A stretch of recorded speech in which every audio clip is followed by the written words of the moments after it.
आह अबागी सीता, तुमने ऐसा कौन सा पाप किया था जिसका फल भोगने के लिए तुमने संसार में जन्म लिया था। आए बिना की विपत्तियों से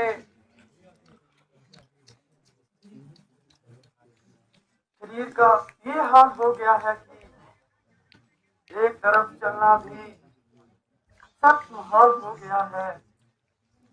जब तक जीवित हूँ मेरा पाप और भी बढ़ रहा है, क्योंकि इस युद्ध में लाखों जीवों का खून मेरी गर्दन पर है।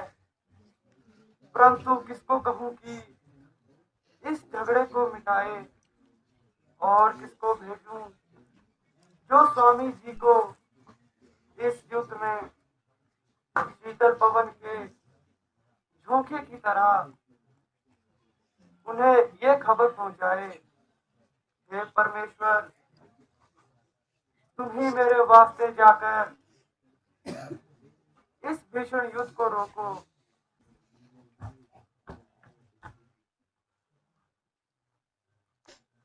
सीते, मुझे खेद है कि तुम अब भी पागलों जैसी मूर्खता कर रही हो और तरह भर रही हो।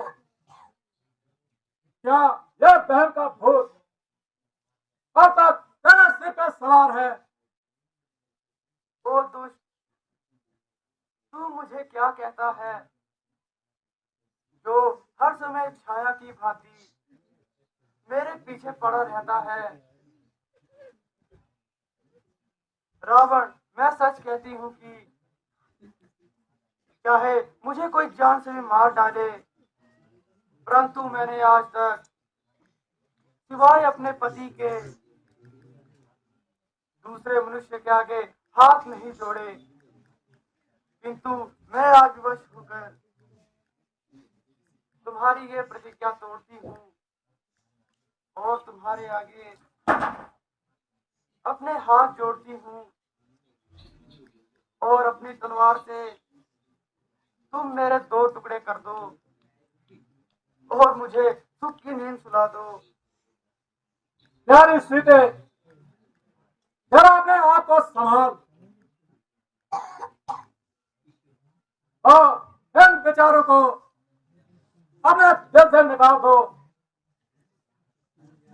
मैं तुमको बुलाने अथवा सताने नहीं आया, बल्कि तुम्हारे लिए एक शुभ समाचार लाया हूँ।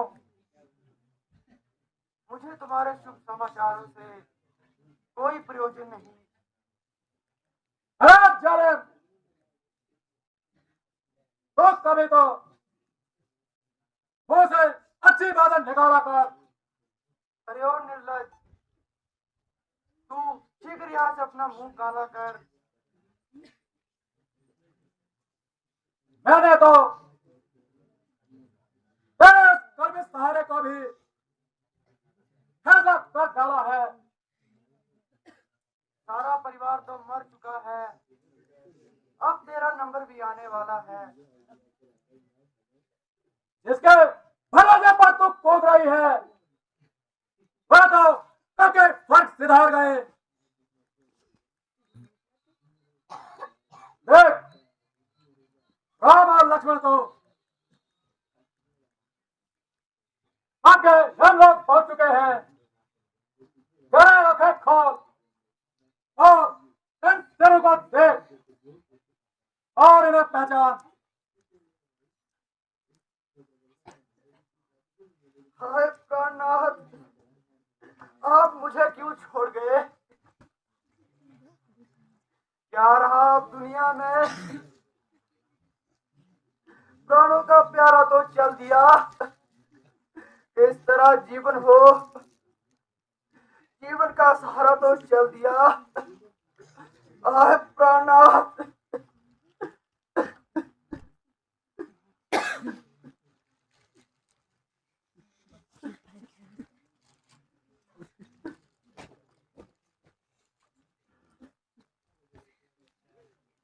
शोक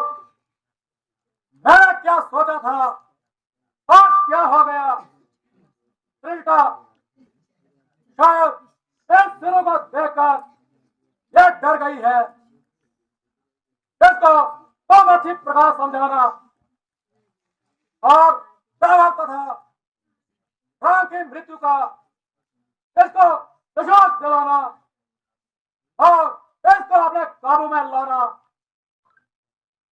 जैसी आज्ञा महाराज।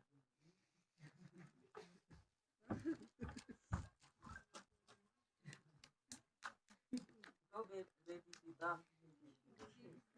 जरा धैर्य धरो, अपनी आंखें तो खोलो। शायद इसके मन में भय छा गया है। बेटी, जिसका भय था वह चला गया। उठो, अब आंखें खोलो।